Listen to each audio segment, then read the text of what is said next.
Welcome to YouTube channel of NHRD Pune. I'm Neena Kamal with the latest episode of PeoplePoint. Today with us we have Mrs. Manisha Mulay, Vice President Strategic HR at Vanderlande Industries. Manisha brings with her more than 2 decades of HR experience in IT and ITES industries. She has a background in industrial psychology and she has worked in local as well as global projects in the areas of people centric decision making, change management, building performance management culture. Um, Manisha, welcome to People Point. Thank you so much for joining us today. Thank you so much, Neena, for inviting. It's a really pleasure for me to join this conversation. Great. So, Manisha, I actually had tough time to decide what should I talk to you about, but because the format of this conversation, we decided that we will focus on one area. I thought let's talk about talent development. So these concepts of reskilling, upskilling, flexibility, flexible talent development. Um, what do you think about all of these things? I mean, how can we make talent development more sustainable in today's dynamic uh, situation? In my opinion, Neena, never before I would say it is the need of the hour now to reskill and upskill our talent. Because it's, as we say, it's a VUCA world, everything is changing. What worked yesterday may not work today. And I think especially the COVID-19 pandemic had taught us a lot that that nothing is constant, and we really need, and the future is unpredictable. So the only way we can sustain as an organization and grow is when we are investing in our talent development. So either by reskilling. So when we are saying reskilling, basically making them ready for the future challenges, whereas upskilling is helping them in their current role, expanding it maybe at a lateral level or horizontally, and maybe sometimes a little bit upward, but within their area. So I think upskilling and reskilling is inadvertently, I would say that if any organization don't focus, uh, then they are not able to grow.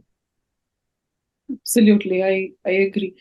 Actually, a lot of articles today are talking about, a lot of research is talking about the skills gap, which is seen in so many industry sectors. It is not specific to only IT or only, like ITES kind of. Yeah. Everywhere, skills gap has been observed. And but many times when we talk about talent development, HR ends up having a 30,000 feet view. And sometimes there is a certain gap there. What is your view on this? I agree with you, Nina. Sometimes we, from an HR perspective, really start, of course, with a very good intention to, our initiatives, which we feel that would support the organization in their drive to achieve the targets, goals, or grow and develop. However, very few are really starting it with identifying what is my business and what is my business need. The intervention which I want to start, is it going to really be aligned with my business needs? So primarily focusing on rather than what we want to offer, what the business needs is very critical and crucial. So if we start with keeping the business in mind, what is my business, what are their needs, what are my budgets, that's also important. What kind of talent is in front of me, if I'm starting some intervention, which ecosystem, which environment, which socio-political background we are into. I think checking all this into consideration is very much important before we start the initiative. So that's something I would definitely recommend for all HR professionals. I agree. Actually, surprisingly, this has been a theme when I'm talking to so many HR leaders and seniors. It is coming from all the angles, actually, that business focus, understanding business alignment, it is becoming very crucial for HR. We can't operate in silos anymore. That is Yeah, because Nina, sometimes we have seen that some very good intention, the projects which have started with very good intention, do not achieve the expected success. Maybe it's a time for introspection, whether we started with keeping the business in mind, or we started these as an HR initiative in isolation. right. Manisha, let me take advantage of your experience, and I want to ask you, can you share some examples, real time examples of practices or small ideas which have helped you in your experience, or you have seen them working, where we can make more business centric talent development? So I'll give you one example in one of my past organization where we were into the services business, so we had to develop our talent uh, in view of what kind of business opportunities are coming. So let's say you're working on one technology, you have a pool of people, but this is a technology which is becoming an outdated technology. So you can't start or decide reskilling them or upskilling them when the new project comes and what kind of technologies. You have to be really, you have to gauge what kind of opportunities are going to come. So we really trained that lot of employees when they were working on one technology. We made them ready for, I would say, absolutely different kind of skills and technologies, which were not linked to each other at that point of time. But I do see many of these employees now becoming, really specialists in their roles, doing that new technology development right now. So I would say that's one of the example which comes to my mind. Second, I would say that even the way HR used to do the work, again, I would take pandemic as an example. I think we really changed our way of working, something very agile, very innovative way, very creative way. But at the same time, I would say we brought a lot of different way of working. Flexibility is something which we, in many HR policies and processes, were not there. And this completely forced us to think out of the box, bring some solutions which we have never thought. And maybe some of us would not have thought about it. Even business would not have accepted those proposals, even if HR would have made it. So I think these are the two examples which come to my mind. And the third is, of course, shifting the way of working from preparation of data to actually using that data, doing more predictive way of working to support the business. So that's something I would say. These are the 2, 3 examples which come to my mind. That's fantastic.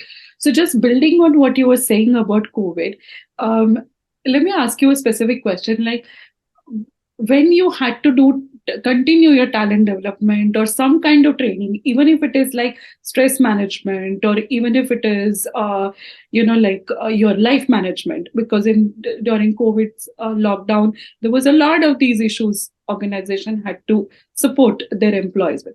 So how did you actually do it?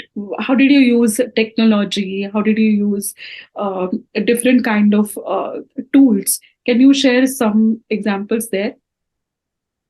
So one is that my current organization, our employees work really at various locations in various countries, and not necessarily everybody sits in office. So post COVID, also I would say, or during COVID, first is that definitely everybody started working from home, but we had to be also agile because when the wave was in India, not necessarily it was in Europe or in the UK or in Australia.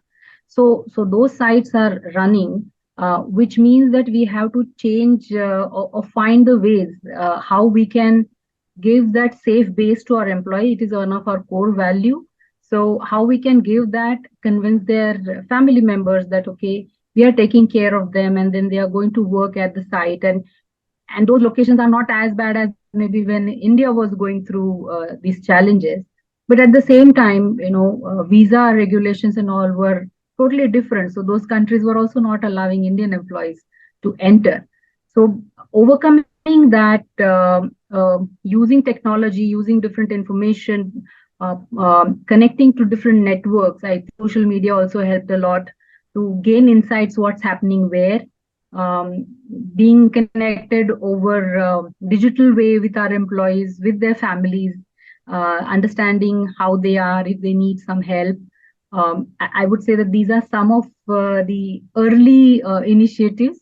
And of course, employee engagement, where you can't have the face-to-face thing. We had a lot of, and it's not entertainment, I would say it was really engagement opportunity for us to connect not only to our employees, but even our employees' family members got connected. So I think that was wonderful experience for all of us to connect with them. Fantastic. Manisha, it was wonderful to hear your thoughts on this area. In the next segment of our conversation today, we are doing some quick questions. We are calling them rapid musings, and we want straightforward, quick answers on some of the questions. Are you ready?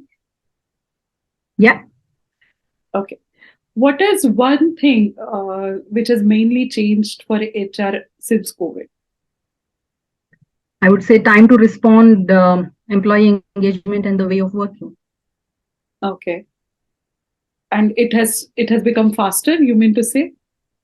Yeah, we have definitely become faster than earlier. Fantastic. Manisha, who would you call your HR role model? Good question. So, though HR role model, I would not call, I think not necessarily from an HR field, but for me, Sudha Murthy is my inspiration. The way she connects, and she's really impacting lives of people and employees across even the organization. So I think she's my role model. And what I like about Sudha Murthy ji is that she's so simple in the way she communicates and the way she will explain something. Her examples, they're very relatable, isn't it?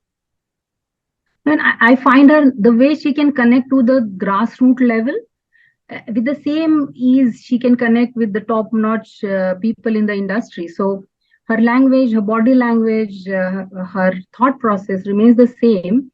And the beauty is that both the stratas of, I would say, society can still connect with her, converse with her, and she makes both of them at ease.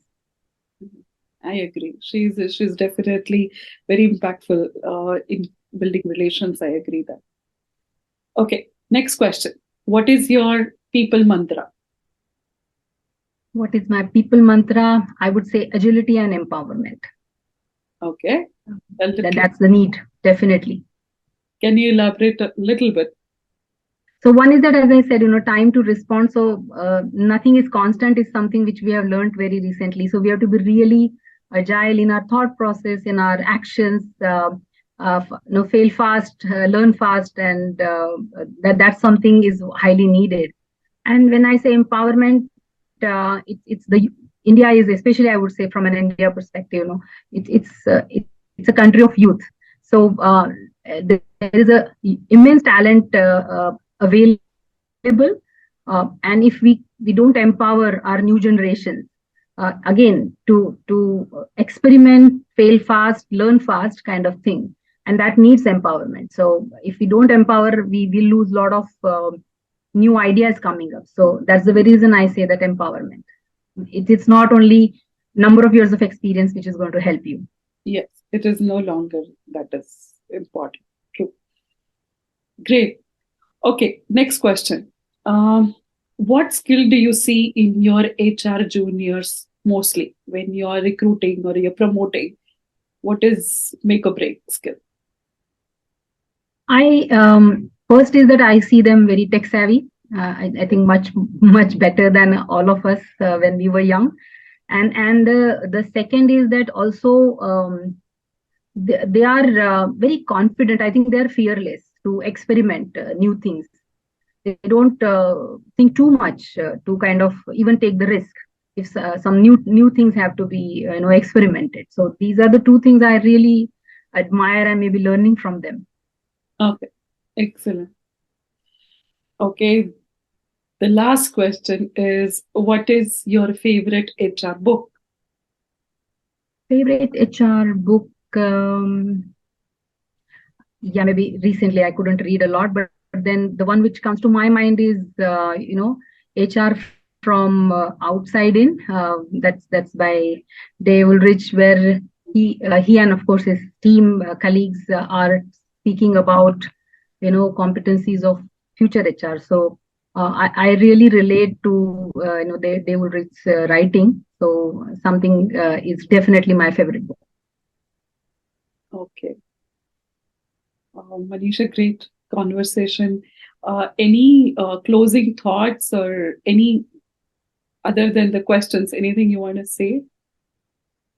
No, I think first of all, I'm really thankful, Neena, for NHRD, you as well as all people who are behind planning this session. I think these are really wonderful sessions where, and I have been following them. So learning from different industry stalwarts, gaining ideas. I think collectively we learn faster than just reading the book. So real life experiences, something which is helping. These are also good platform where newcomers in the field can understand what's happening in which industry and be curious about it. I think that triggers some thought process for them. So really happy to be part of this. I don't want to give any gyan, and really happy. I'm open for any help needed by anybody in the HR fraternity. More than happy to help for that. Fantastic. Fantastic. So, actually, Manisha, I picked up two words while talking to you. One is agility. I like that. And second is empowerment. I like that as well. It's like something when we are looking at as an HR professional, probably there are some of the concepts we need to constantly keep on our mind. So, thank you so much for joining today, Manisha. Um, Thank you, everyone, for watching this. Please share these episodes, subscribe to the YouTube channel. More importantly, share your comments and your feedback so that we can bring you more interesting conversations.